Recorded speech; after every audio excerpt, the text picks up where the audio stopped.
Olá pessoal, bom dia pessoal, estamos iniciando mais uma live pelo Grupo Novais. Hoje nós vamos ter a ilustre presença internacional do engenheiro ambiental Paulo Oliveira. Paulo tem experiência internacional em Portugal e veio para o Brasil também continuar os trabalhos na área de saneamento. Vamos só aguardar o Paulo estar conectando, entrando para a gente iniciar a nossa live. Mais uma live aqui pelo Grupo Novais.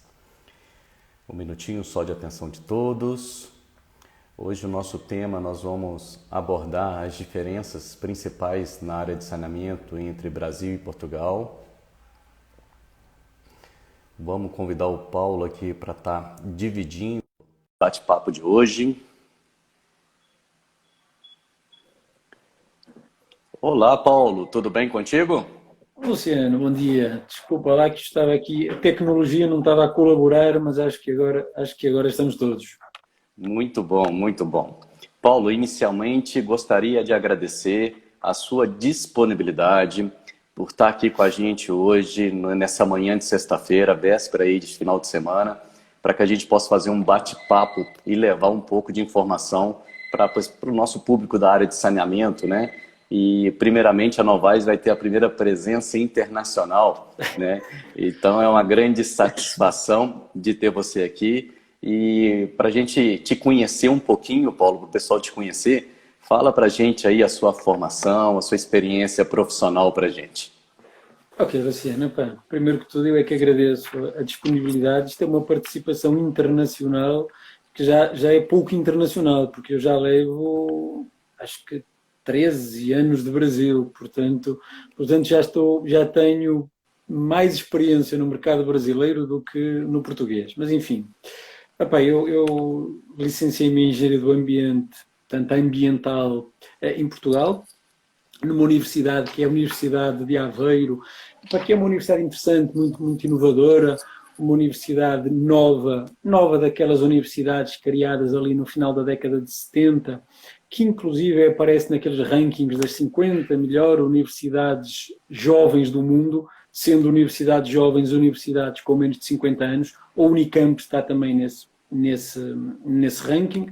Tive a oportunidade de fazer 6 meses na Holanda, uma oportunidade interessante, mas acabou, talvez até mais do ponto de vista pessoal do que propriamente, enfim, mais técnica. Depois comecei a trabalhar na AGS e continuo na AGS até agora, mas com uma experiência de ir fazendo muitas coisas diferentes. Eu fiz primeiro 3, 4 anos na sede, fazendo propostas de concessão. Foi um período interessante porque nós não tínhamos esse hábito e continuamos a ter. As propostas não são feitas fora, não são feitas com o chamado proposteiro.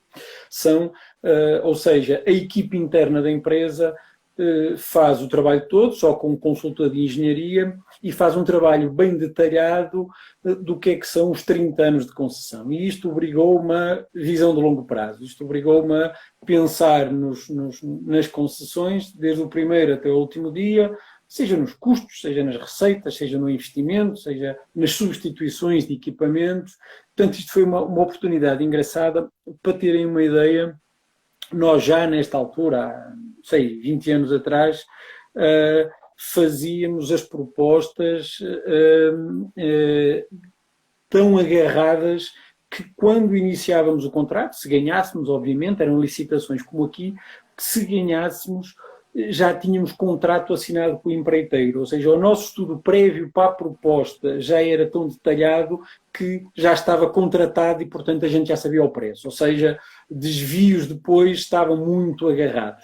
Também porque lá a lógica do reequilíbrio não facilita tanto como aqui, ou seja, o risco é de facto do privado. Se as contas não baterem certo, é o privado que tem um problema. Depois disto fui ser diretor numa das nossas concessionárias, em que eu tinha estado envolvido na proposta, e portanto isto deu-me a perspectiva do terreno, do estar lá, do fazer acontecer, arrancar uma concessionária, organizar as pessoas, os investimentos, enfim, todo o trabalho do princípio da organização de uma empresa. Foram mais 3 anos. Depois vim para o Brasil. fiz uns anos em Floripa, sobretudo trabalho comercial, mas também foi uma experiência interessante. Eu cheguei ao Brasil no ano em que foi aprovado o marco regulatório, não este, mas o anterior, que prometia tanto como este, apesar de não ter acontecido, mas tanto em janeiro de 2007. E em Floripa foi interessante, porque além de ter rodado o estado de Santa Catarina inteiro e sobretudo o sul, fazendo trabalho comercial, sobretudo comercial, também fiz trabalho, também participamos de contratos emergenciais. E, portanto, isso também me deu um bocadinho a perspectiva da operação e da realidade local. Depois tive um tempo em Ribeirão Preto, aí foi onde nos conhecemos, onde começamos a trabalhar juntos, e aí voltou a ser um pouquinho o planejamento, porque eram os PMIs, a onda dos planos de saneamento, enfim, era um trabalho comercial, mas com uma componente muito de plano de saneamento, estudo de viabilidade, enfim, um pouquinho o que eu tinha feito nas propostas, portanto era uma coisa que me era familiar. E neste momento estou fazendo sempre algum trabalho comercial, não só focado em concessões, mas também em prestação de serviços de eficiência, perdas de eficiência energética, asset management, e ocupo cargos de direção em empresas em que a AGS tem participação no Brasil. Votorantim, Jaú e uma pequena holding, digamos assim, que olha estas concessionárias, que é a SGA, mas, portanto, o trabalho agora é muito focado nos contratos que já existem. Então, resumindo, é mais ou menos isto. Muito bom, muito bom. Paulo, fala para nós aí, pelo que você já conhece de Portugal, e uma primeira diferença que pode ser apontada aqui, no Brasil, os sistemas de saneamento, eles são, grande parte ainda, ocupados pelo governo, ou seja, o governo é o gestor, né, na grande maioria, né, a gente está vendo aí as concessões vindo cada vez mais, então é uma tendência da iniciativa privada estar também gerindo essa parte do sistema de abastecimento de água, esgotamento sanitário e resíduos sólidos dos municípios. E como que é isso em Portugal? É o governo lá que é o principal gestor ou a iniciativa privada já está há mais tempo em Portugal? Portugal tem uma história de saneamento que, apesar de tudo, tem muitas semelhanças com o Brasil. Temos, como o Brasil tem uma boa escola de saneamento começada na década de 70, penso eu, posso, enfim, cometer aqui algum erro, mas muito forte da década de 70, com uma diferença e uma vantagem do lado brasileiro, é que por via do Planasa o Brasil teve ali muita hipótese de testar as soluções, botar a mão na massa, como a gente costuma dizer. E já nessa época, enfim, eu não era, estava a nascer, não é? Mas já os manuais do professor Azevedo Neto, depois do Richter, já essas grandes figuras do saneamento brasileiro chegavam a Portugal.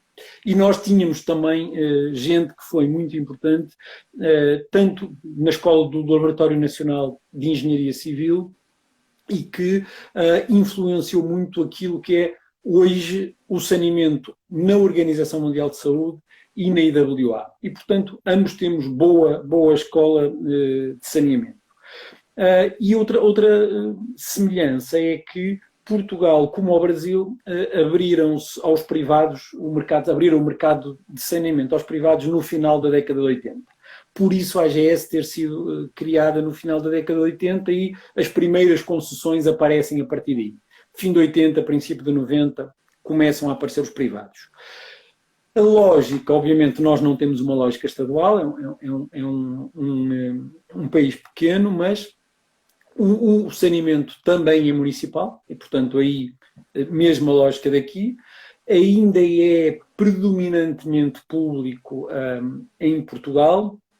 Nós tivemos uma onda de concessões privadas antes daquilo que aconteceu aqui e que eu apanhei. Eu quando estive na AGS, fiz umas 15 propostas de concessão em 13 anos. Quer dizer, a equipa liderada pelo Miguel, na altura, que conheces bem,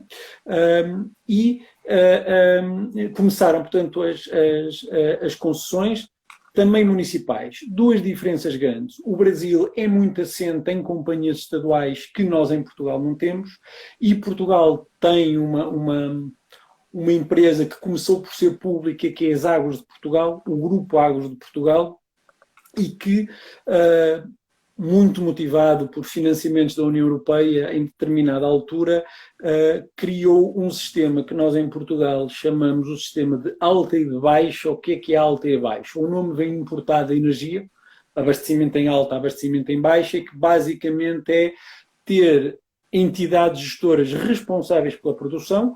O que está agora a chegar ao Brasil e que vai ser feito, por exemplo, na licitação de Maceió, em que há entidades gestoras que fazem a produção e o tratamento dos esgotos e entidades gestoras que fazem aquilo que a gente chama a baixa, e, portanto, a distribuição ou a coleta dos esgotos.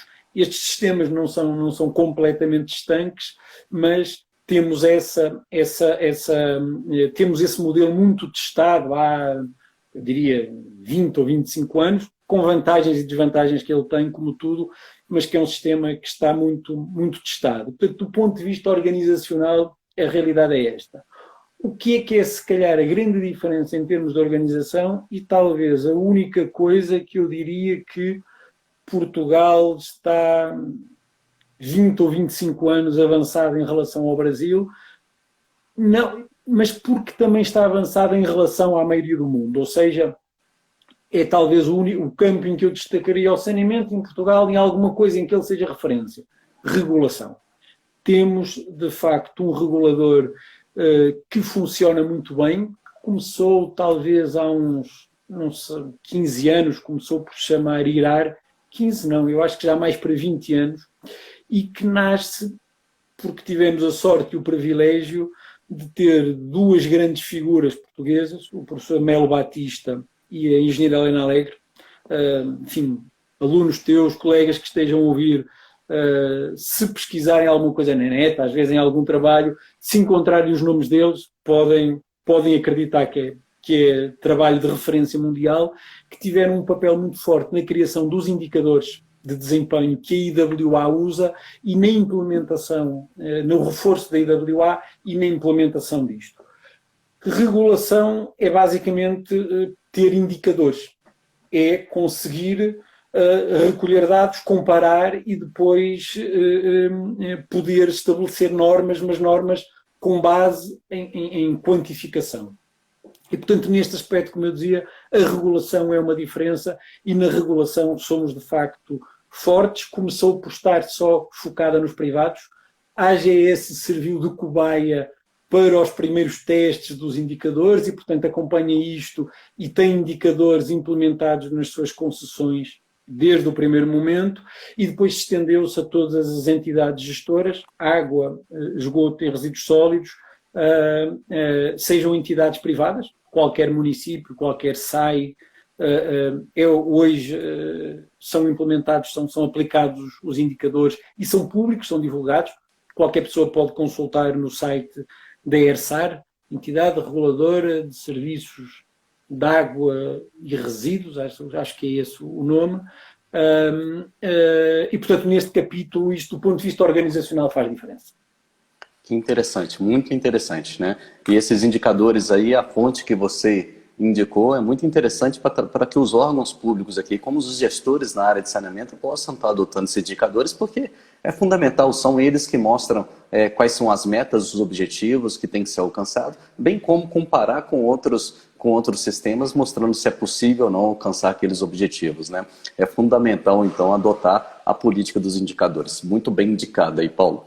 Eu até posso contar uma história, Luciano. Eu há um tempo atrás, não vou dizer o município, mas num município no Sul, e falando com entidades reguladoras do Sul, sugeri-lhes uma ferramenta que a AGS criou para esse regulador há muitos anos, que é uma ferramenta que tem uns dashboards em que tu, de uma forma muito simples, consegues compilar e consultar indicadores. E, portanto, eu sugeria à entidade reguladora que criasse aquilo até como forma de os prefeitos se sentirem motivados a calcular indicadores e investirem no saneamento. O saneamento tem sempre aquele problema de ser enterrado e, portanto, não costuma dar votos, mas aquilo era uma forma de tornar o saneamento visível e, portanto, de motivar que as coisas acontecessem.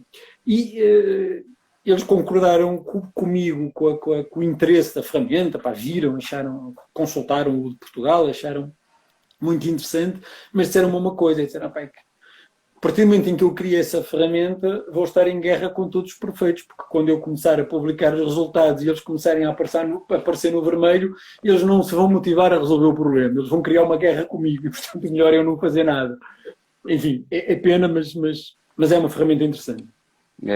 Aí você entra no aspecto cultural, né, Paulo? Porque é o seguinte, quando o indicador é negativo, muitas pessoas querem esconder esse indicador negativo.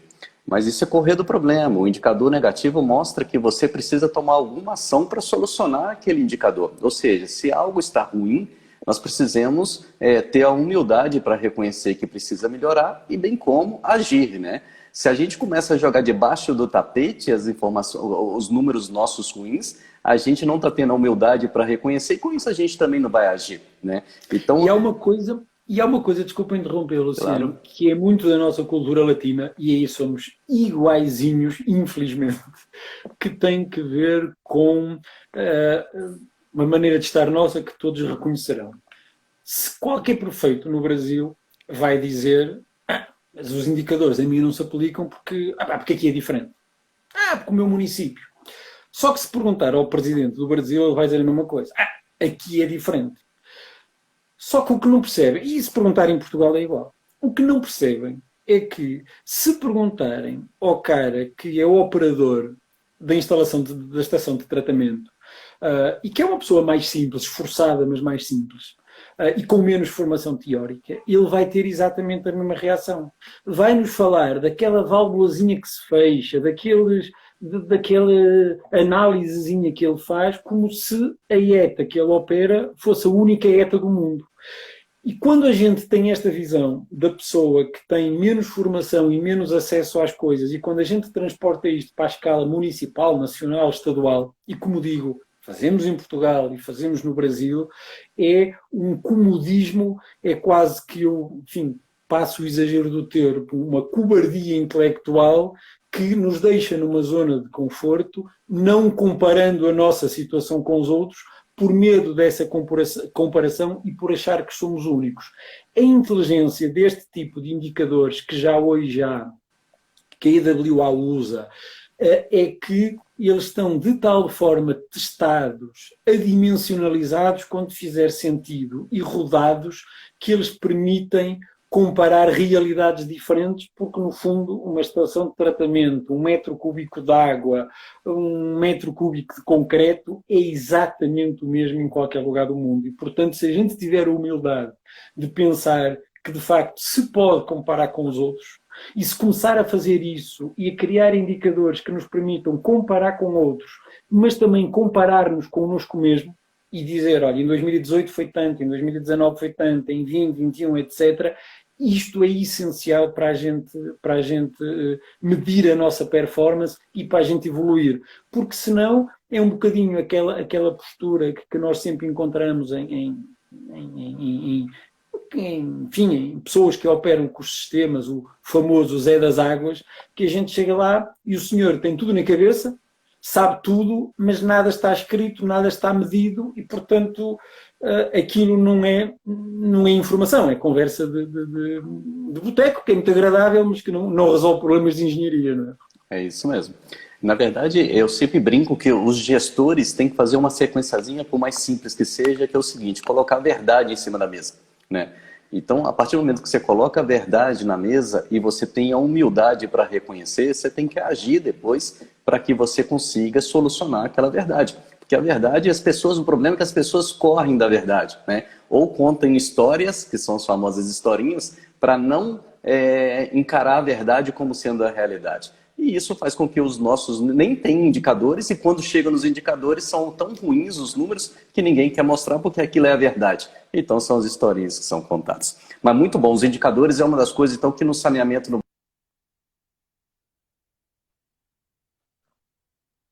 Brasil nós temos que cada vez mais implantar, comparar com outros sistemas, com outras entidades, com outros países. Quando compara países desenvolvidos e países em desenvolvimento, tem muito a ver com o planejamento, né? Como é que você vê aí o planejamento em Portugal e o planejamento na área de saneamento no Brasil? Isto é assim, estas conversas Portugal-Brasil, a gente tem sempre que correr o risco de não parecer e sobretudo de não ser chauvinista, não é? Até porque, como eu digo, eu vivo no Brasil, a família está cá, enfim, eu já estou mais inserido até na realidade brasileira do que na portuguesa. Mas eu costumo, na brincadeira, dizer que o Brasil planeja há 2 anos, Portugal planeja há 15, a Noruega planeja há 100. E, portanto, nem Portugal está numa situação fantástica, mas claramente está um pouquinho melhor que a realidade brasileira. Sobretudo porque, penso eu, há questões culturais, mas há também uma questão cultural nos privados. Claramente, a cultura do privado portuguesa é mais disponível para o risco. E a única forma da gente controlar risco é planejando. Vou novamente dar um exemplo do que acontece nas concessões. Enquanto no Brasil há o pressuposto da lei que regula concessões, é que há um determinado planejamento, mas depois há revisões periódicas e que se houver ganhos ou perdas, o contrato é reequilibrado e, portanto, o privado tem sempre uma segurança e, se conseguir ser mais eficiente, retorna isto para o usuário. Isto, por um lado, faz algum sentido, porque diz, não, pronto, a eficiência é socializada com o usuário final. O que é que isto acontece? O que acontece é que retira a necessidade de planejar. Como é que acontece em Portugal? Em Portugal, a gente só tem direito a reequilíbrio se houver uma variação de pressupostos maior que 20% para cima ou para baixo. Pelo menos era assim. Eu posso estar a... se mantém a mesma. O que é que isto quer dizer? Que até uma variação de 20% nas receitas ou para cima ou para baixo das receitas, o risco é do privado. Ora, nenhuma empresa se pode dar ao luxo de ter um desvio de 15% e continuar tudo igual. E, portanto, a forma de controlar isto é por via de planejamento de eficiência. E, portanto, esta cultura do planejamento é importante, mas não é uma coisa só abstrata, tem que ter, como é que eu ia dizer, precisa de ter questões práticas associadas, e as questões práticas é muito a forma como se olha para o risco e a quem se atribui o risco. Se eu souber que o risco de eu falhar uma previsão daqui a 15 anos, se eu souber que o risco é meu, eu olho a 15 anos. Se eu souber que o risco daqui a 20 anos é meu, eu olho ao 20. Mas se eu souber que o risco é 4, porque daqui a 4 eu vou rever, eu penso a 4. Porquê é que eu vou pensar mais? Não faz sentido, não é preciso. E, portanto, isto de facto, o planejamento lá é mais rigoroso, mas também muito por pressão económica. Ou seja, quando entra a mão no bolso, as coisas acontecem de uma forma mais eficiente.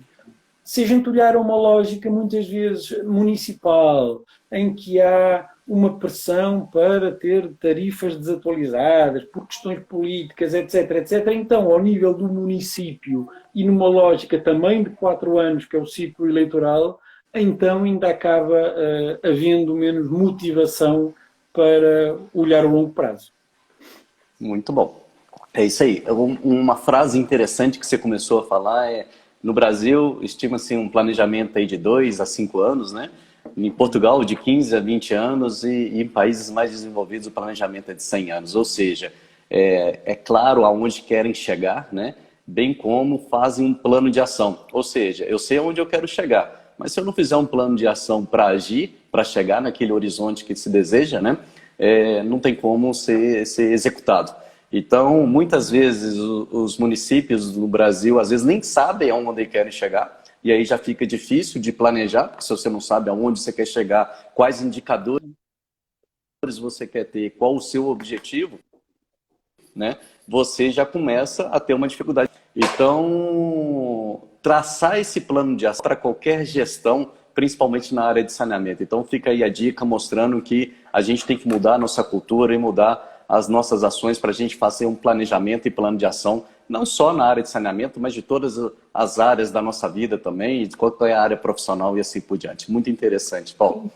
Um tema que tem muito a ver com isto, Luciano, que é das coisas, dos temas que têm gerado discussões mais interessantes no mundo do saneamento, até onde eu conheço, é o asset management, ou a tradução que se usa em Portugal, a gestão patrimonial de infraestruturas. Basicamente, de uma forma muito simples, isto tem que ver com conhecer as infraestruturas para conseguir planejar de forma a que eles se mantenham sempre operacionais. Ou seja, não é simplesmente a lógica de dizer, não, o tempo de vida útil é X, é como é que qual é o balanço entre investimentos, custos, gastos e operacionalidade do sistema. É até onde é que me vale a pena ir gastando para ir mantendo a infraestrutura sempre num nível ótimo, excelente, o que se quiser, de operacionalidade. E uma das coisas engraçadas que eu me lembro numa conversa de ter visto acerca disto, é que quando a AGS trabalhou muito e faz muita consultoria neste âmbito, também que um dos gurus internacionais deste assunto é a professora Helena Alegre, de quem eu falei, e uma coisa, como é que eu consigo fazer isto? Eu, para conseguir olhar para a infraestrutura, eu tenho que a conhecer no detalhe. E enquanto Portugal, quando começou a trabalhar nisto, percebeu que não tinha informação, podia até ter dados, mas não tinha informação, tinha pilhas de papéis, era basicamente o que existia. O que se percebeu é que quando se olhava para os países nórdicos, eles tinham os últimos 50 anos em que eles sabiam, por exemplo, qual era o material do tubo, qual era o fabricante do tubo, como é que tinha sido feito o assentamento do tubo, quais eram as características do solo, ou seja, eles sabiam exatamente o que tinham enterrado, em que condições tinham enterrado, e, portanto, conseguiam olhar para a evolução que ele teve, o que é que gastaram, ou seja, eles conseguiam olhar para o passado para projetar o futuro. Nós não sabíamos sequer onde o tubo estava enterrado. E, portanto, nós ainda estávamos na fase do giz, ainda estávamos a tentar saber onde estavam os tubos, como é que estavam, a tentar implementar sistemas de informação geográfica, e eles sabiam, se calhar, até, passo o exagero, o nome do homenzinho, que já é velhinho, já morreu, que tinha instalado o tubo. Portanto, quem era o fornecedor, quem era a fábrica, qual era a liga de material, se calhar, que se usou, e, portanto, quer dizer, é essencial. E é por isso que eu digo, quando se começa uma concessão, há determinado tipo de coisas que a gente pode até nem ter muito claro para que precisa, mas recolham dados. Recolham e organizem dados. E depois, à frente, dados não são informação, dados são dados. Mas eles existindo, depois podem ser trabalhados em informação. Claro que quanto mais eu sei para que é que vou precisar deles, recolho o dado certo e com a periodicidade certa. Mas mesmo que isso não seja completamente claro para mim, recolher dados de vazão, tão detalhados e tão localizados quanto possível, de pressão, etc., ter estes bancos de dados organizados permite-nos depois responder a uma série de coisas que sem eles nunca vai ser possível, e depois caímos naquela situação, isso eu não posso fazer, esse software eu não posso implementar porque eu não tenho dados. Então, comece os dados, porque senão nunca começa. Você entrou num tópico muito interessante. Aqui pela Novais a gente já trabalha no estado de São Paulo em mais de 70 municípios, na parte de abastecimento de água e esgotamento sanitário. E eu posso te afirmar que mais de 80% desses municípios não tem dados de operação. Tá? Então, por exemplo, uma pressão no sistema de distribuição, uma vazão na distribuição, tempo de funcionamento dos conjuntos motobombas, ou seja, dados básicos para você gerir um sistema, né? E quando alguns municípios conseguem colocar esses instrumentos de medições, eles não estão preparados também para pegar esses dados e transformar isso numa interpretação e numa informação. Como que você vê Portugal nesse sentido comparado ao Brasil, Paulo? tendo dado na mão, qual é a sequência que tem que ser feito, que você indicaria pela sua experiência aí para os municípios brasileiros? Olha, a situação de Portugal como um todo, eu não vou entrar em muito do detalhe, até porque eu não tenho essa informação. Mas, até como digo, muita desta informação está no site do regulador. Mas posso contar um pouquinho o que é a experiência da AGS. A AGS tem 11 ou 12 empresas, entre concessões, empresas públicas, e depois tem umas dezenas ou centenas de contratos de operação e, portanto, está muito espalhada pelo país. E tem concessões maduras e, portanto, com níveis de eficiência já muito, muito interessantes e que se podem perceber pelos valores de perdas, etc. Mas nós tivemos um investimento muito forte nessa área. E o Miguel costuma dizer que muitas vezes pôr dinheiro no problema não resolve, só complica. E, portanto, a gente muitas vezes tem a noção que é investimento, investimento, investimento. E isto tem que ver com o quê? Tem que ver, na minha interpretação, com o facto de todos nós que trabalharmos em saneamento sermos filhos ou netos de empreiteiros e de empresas de construção civil. E, de facto, na construção civil é muito assim.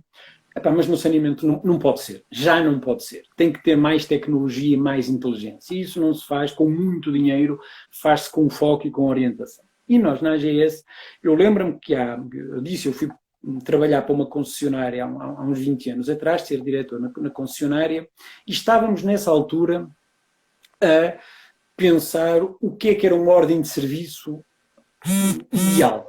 E estou a dizer isto porquê? Porque a ordem de serviço é um ponto-chave de recolha de informação nas nossas operações. Ou seja, o que é que o meu operador, quando vai reparar uma ruptura, por hipótese, o que é que ele recolhe de informação? E se pusesse 10 engenheiros, 10 colegas a pensar, saem 10 ordens de serviço diferentes. E eu também passei por esse papel. Também fiz a ordem de serviço, junto com outros colegas. Por acaso, eu hoje sou o CEO da AGS, mas estávamos nós a pensar nisso. Se registra o tipo de tráfego que passa, se é pesado, se é ligeiro, como é que é o tubo, etc. Enfim, tudo e mais alguma coisa. E isto era lá atrás. Era um Excel que já era um grande avanço porque era para substituir aquela pilha de papéis que a gente tem em cima da mesa e que, passado um tempo, passa da mesa para o chão, do chão para o balde do lixo e lá foram os dados todos. E isto acontece em todo o lado, não é diferente. Nestes 20 anos, a AGS fez um trabalho motivado por esta questão do asset management e também da eficiência, perdas e etc. Fez tudo um trabalho de definição de que dados devem ser recolhidos, como devem ser recolhidos, para que isso possa gerar informação. E, em cima disso, criou ferramentas informáticas, tecnologia, que usa e trata essa informação tornando-a útil. Desde, lá está, da ordem de serviço que vai ser recolhida, o carinha vai lá com o celular, que já tem o cadastro marcado, ele vê no celular dele onde é que está o cadastro, de que lado está da rua, enfim, tudo muito, muito, muito afinado, até depois fazer recolha de informação para definição de padrões de vazão. Vou dar um exemplo da importância do que é recolher a informação e recolher bem a informação. Informação não, dados. A gente nunca recolhe informação, a gente recolhe dados e dados trabalhados viram ou não viram informação. Se forem bem trabalhados são informação, que é por definição uma coisa útil, se forem mal trabalhados é lixo. E nós desenvolvemos uma ferramenta que o que é que ela faz? Ela faz monitoramento basicamente de vazões, de saída de reservatórios, conjuga isto com pressões na rede, define padrões e depois identifica tudo o que é desvio de padrões como sendo ou problemas na rede ou coisas não previstas, os chamados eventos. Muitas vezes são fugas, muitas vezes são problemas que a gente deve resolver, consumos abusivos ou roubos ou o que é que seja. Este trabalho é um trabalho que acaba sendo muito importante. Porquê? Porque até há uns anos atrás a gente olhava para perdas na ponta. Ou seja, tenho que ser o mais rápido possível a perceber que a água está a sair e então rápido a ir lá resolvê-la. Obviamente a rapidez a resolver é uma parte do problema, mas, como a gente sabe, a maioria das fugas nem se vêem porque não aparecem à superfície, não aparecem no terreno.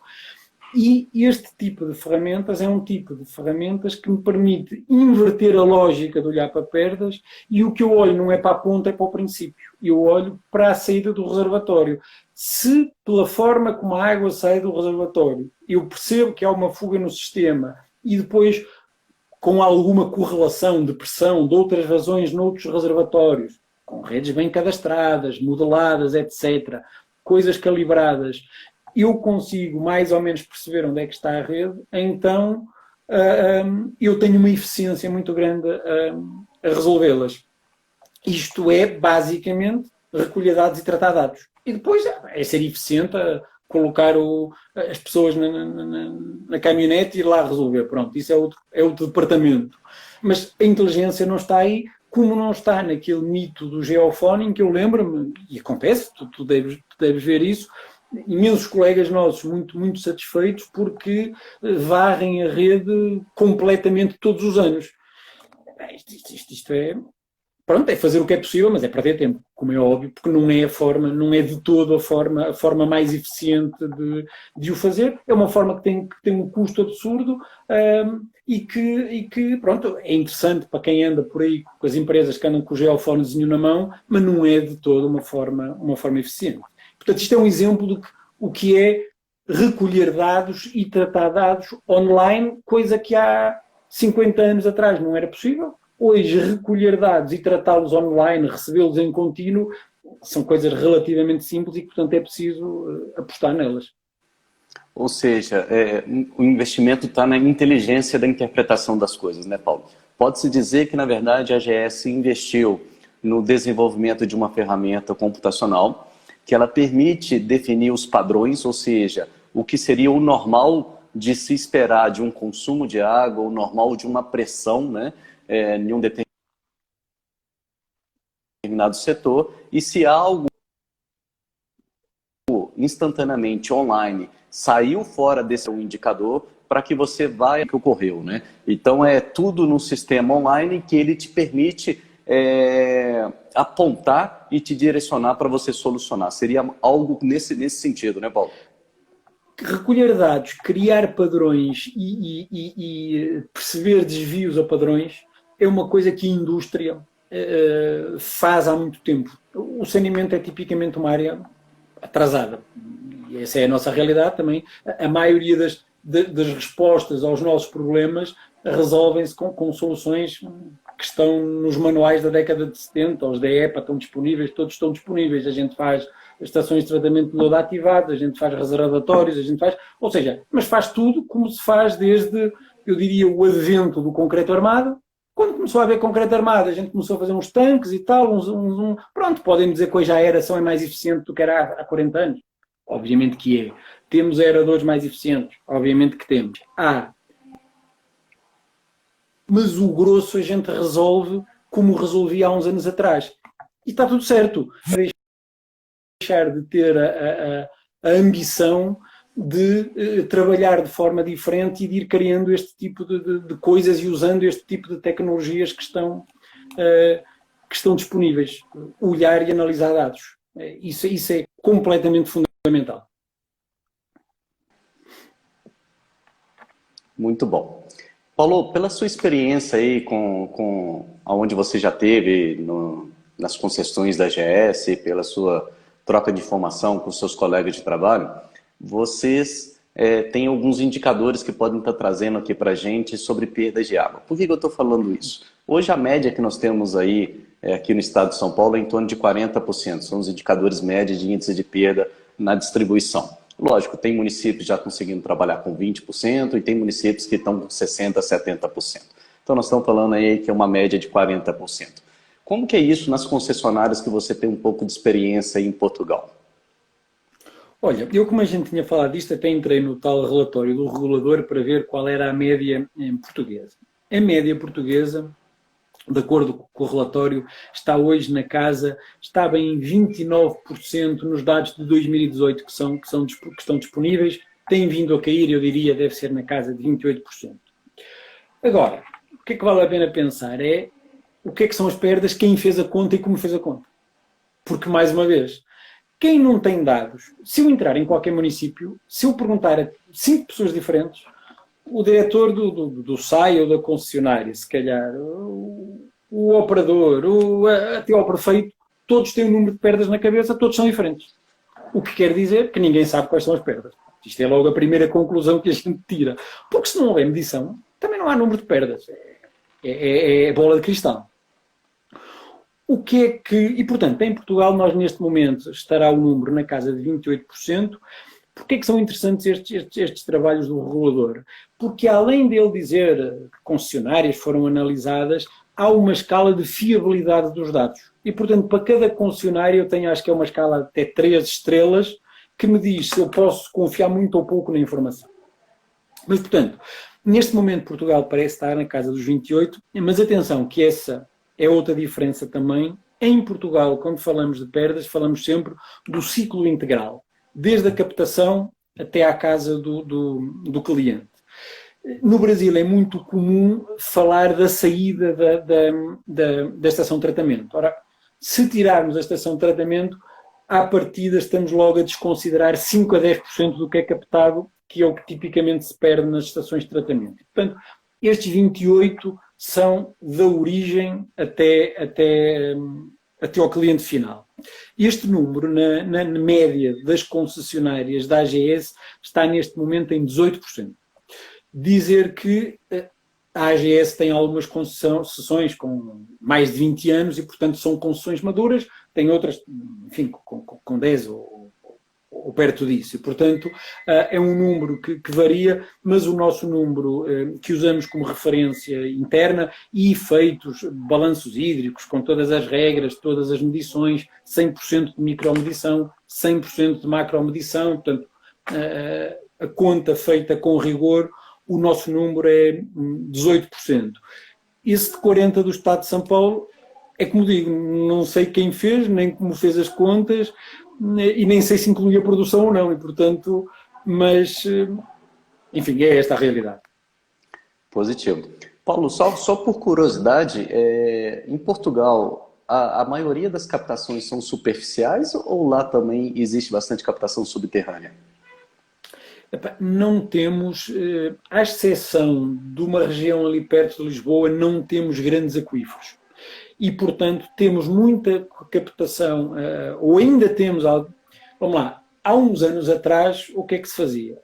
O prefeito prometia que ia ter água no bairro X, ia lá na campanha, e eu ainda estive num município em que era mais ou menos assim até nós chegarmos, e levava o encarregado e a máquina de perfuração e dizia, senhor, tal, fura aqui. Furava, pronto. E furava poços de 50, 100, 150 metros, e encontrava e tirava 4 ou 5 metros cúbicos por hora. Pronto. E, portanto, não temos nem grandes aquíferos, como eu digo, exceto perto de Lisboa, onde há um aquífero grande, mas que dá produções grandes a relativamente baixa profundidade, não sei agora precisar números, e, portanto, também não temos muita... A AGS tem uma concessão nessa área, não temos também experiência de perfuração como tem o Brasil. E, portanto, eu diria o grosso da água é superficial. Posso dizer que estive numa concessionária em que, quando cheguei lá, tinha perto de 150 origens destas de 3 metros cúbicos, 5 metros cúbicos, 6 metros cúbicos, 10 metros cúbicos num dia inteiro, e em que depois comecei a fazer análises, nunca tinham sido feitas e mais de metade tinha arsénio. E, portanto, enfim, já encontrei umas situações complicadas, porque lá está, porque havia esta lógica do pequeno furo. A partir do momento em que se implementou esta política da alta e da baixa, que não vamos entrar em detalhes, mas que tem montes de problemas da forma que foi implementada, mas também trouxe soluções. E qual foi a solução? Agregar soluções. E, portanto, bem pensada é uma boa solução, mal pensada como foi em alguns casos em Portugal não é brilhante. Mas isto fez com que o pequeno município de 5, 10, 30, 40 mil habitantes, que não tem nenhuma linha de água, pudesse ser abastecido por uma grande ETA que está num município vizinho, e uma ETA que abastece 3, 4, 5 municípios, e, portanto, hoje penso que não há nenhum município que tenha dificuldades de abastecimento de água associados a pequenas origens. E, portanto, o grosso, não sei precisar números, mas é água superficial. Positivo. E como é que é a disponibilidade hídrica em Portugal? É uma disponibilidade com rios perenes, sem grandes preocupações? Ou existe alguns momentos de escassez hídricas, como foi aqui em 2014 no Brasil, no estado de São Paulo particularmente? E como vai ser este ano, me parece. Positivo. Ou começa a chover ou a história vai se repetir. Epá, a necessidade aguçou o engenho. Tivemos dificuldades e tivemos que resolver. Todo o sul de Portugal, como o sul quase todo o sul de Portugal, como o sul da Espanha, são áreas tendentes à desertificação se continuarem as alterações de clima, etc. E, portanto, há claramente escassez e, por isso, no Alentejo, que é uma das zonas sul, construímos a barragem do Alqueva, que era, eu penso que ainda é o maior lago artificial da Europa, portanto, construiu-se um grande lago que permite, com sistemas tanto de rega como de abastecimento grandes, permite abastecer infraestruturas.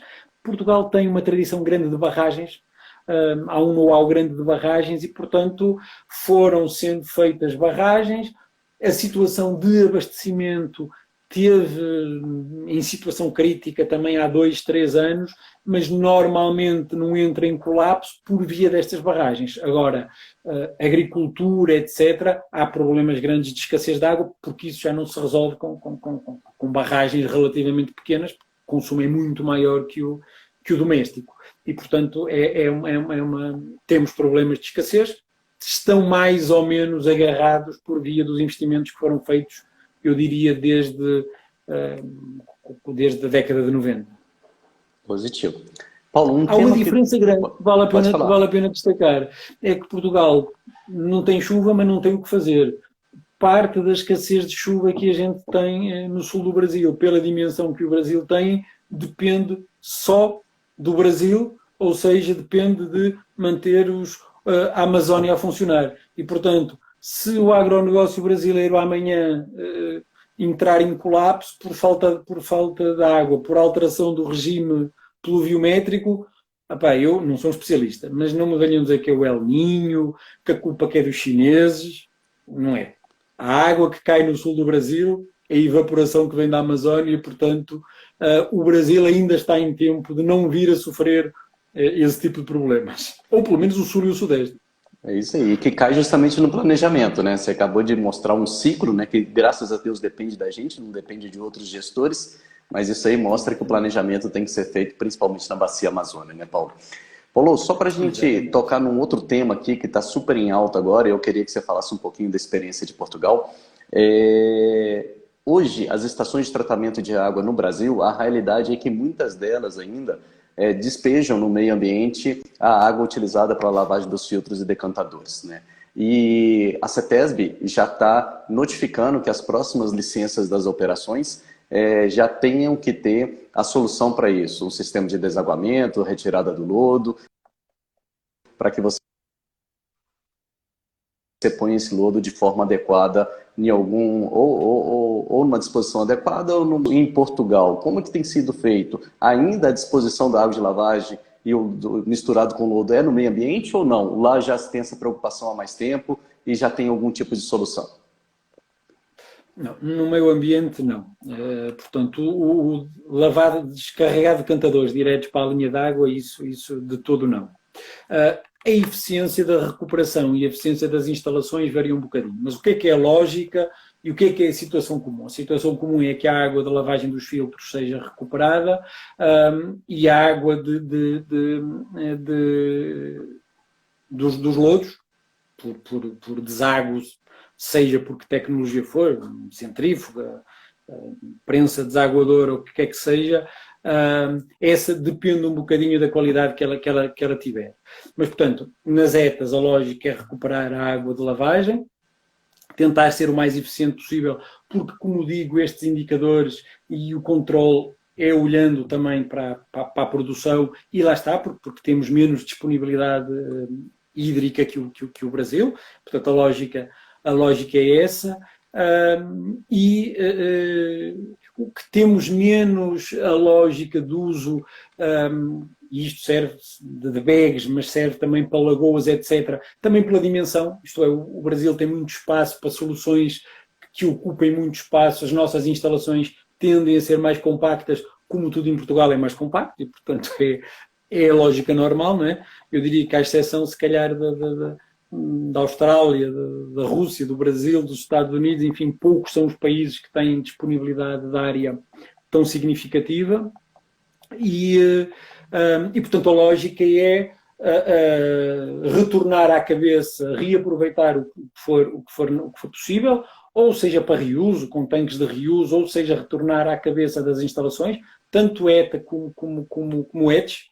ETS também muitas vezes a água é tratada para reuso, desinfetada e tratada para reuso, ou por redes próprias de reuso, ou por caminhões-pipa que fazem irrigação das cidades, enfim, várias lógicas diferentes, e a tendência é que os lodos sejam também reutilizados. Não vou dizer que é 100%, mas há um indicador destes no relatório da ERSAR que diz que 100% dos lodos têm destino final adequado. Eu penso, e isto eu não tive tempo de olhar com cuidado, em destino final adequado entende-se também o aterro, mas não é a lógica normal. Porquê? Porque Portugal, como tem, por um lado, incineradoras para lixo doméstico e, por outro lado, tem algumas cimenteiras, nem há tanta disponibilidade de aterros, porque as incineradoras nas grandes cidades comem muito do que é o lixo doméstico, no interior são aterros, e depois as cimenteiras também garantem algum destino final para uma série de coisas.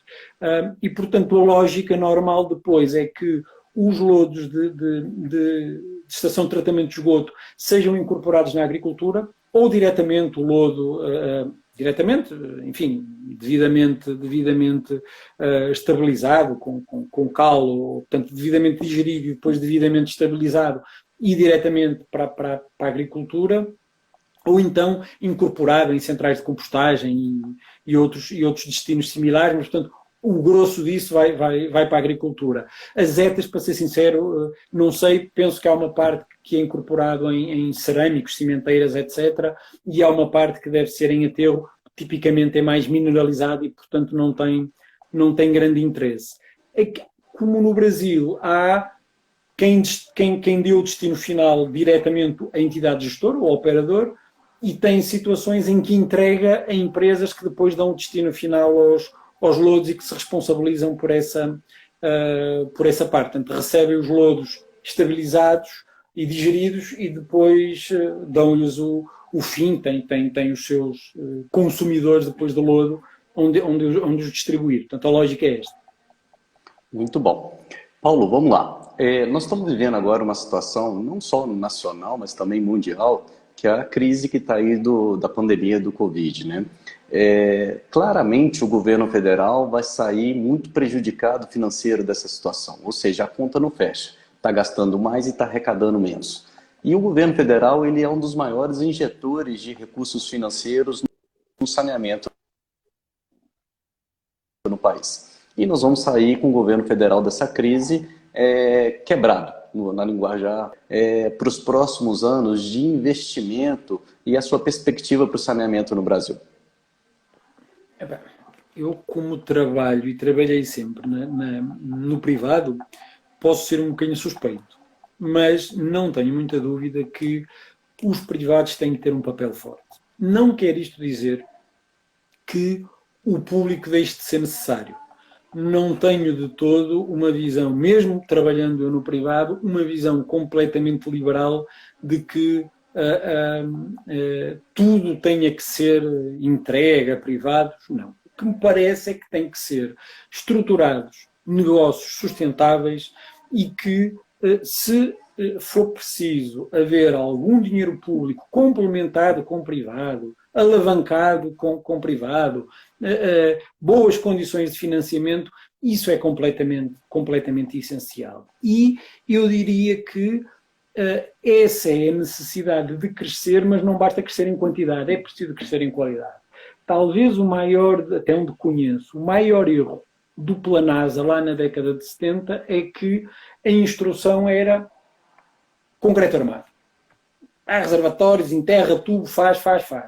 Mas não houve a preocupação com a operação e com a eficiência.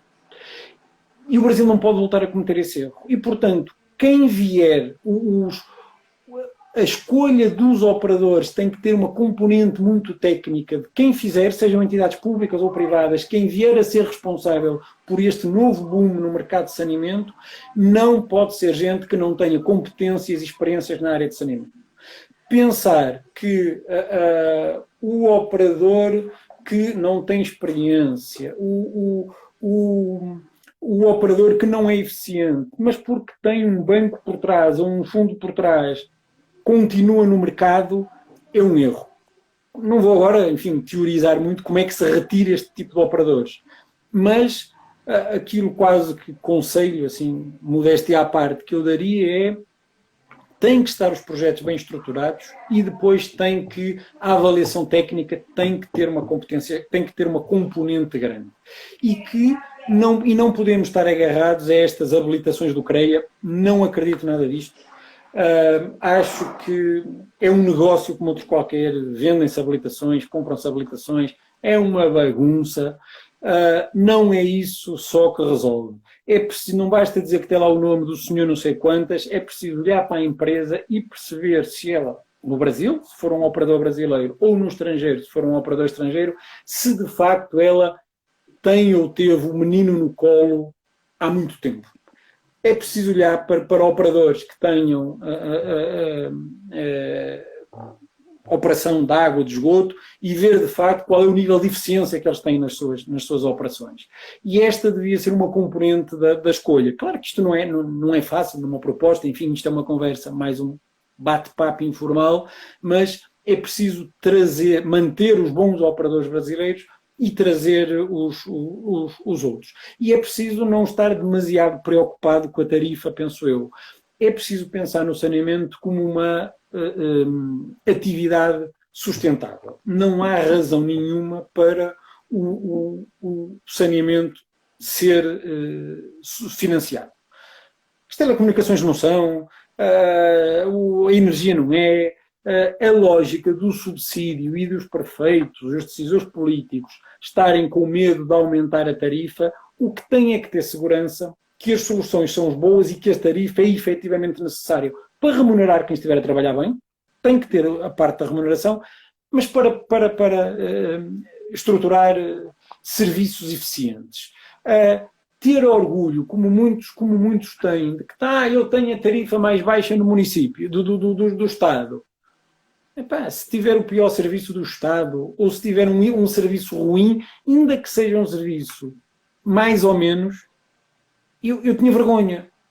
Porque eu ter um serviço mais ou menos, ter uma tarifa baixa, podendo ter uma tarifa um pouco mais alta e um serviço bom, na minha cabeça não faz sentido. E, portanto, tem que haver tarifas subsidiadas.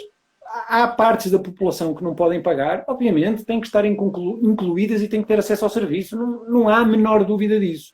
Mas uma coisa é subsidiar quem precisa. Outra coisa é subsidiar quem tem um iPhone 9 ou 10 ou não sei em que número vai. E isso é um erro absoluto e que tem consequências para o futuro desastrosas. Positivo. Tem que ser justo, né, Paulo? Ou seja, o que precisa custar para você garantir o serviço com qualidade adequada? E aquele ser um preço justo, né? As pessoas têm que começar a ter a cultura agora de que saneamento está diretamente relacionado com saúde pública e economia de uma determinada região. Então, se a gente consegue atender indicadores positivos de saneamento, de abastecimento de água, esgotamento sanitário, drenagem pluvial e resíduos sólidos numa determinada localidade, aquilo você vai trazer investimentos externos, ou seja, vai ter economia gerando no município, bem como a saúde do município vai ser indicadores positivos. Então, quanto custa isso, né? Então, se você parar para pensar, investir adequadamente e ter uma tarifa equilibrada é barato pelo benefício que se traz. Então essa cultura realmente a gente precisa mudar. Porque alavanca outras áreas. Por exemplo, eu, pouco tempo depois de estar no Brasil, fizemos uma proposta, depois o concurso não avançou, em que uma das formas, sofriam na ETA com a qualidade da água, não sei o quê, até era um problema a qualidade da água, e uma das coisas que resolvia o problema assim de caras era um ozonizador.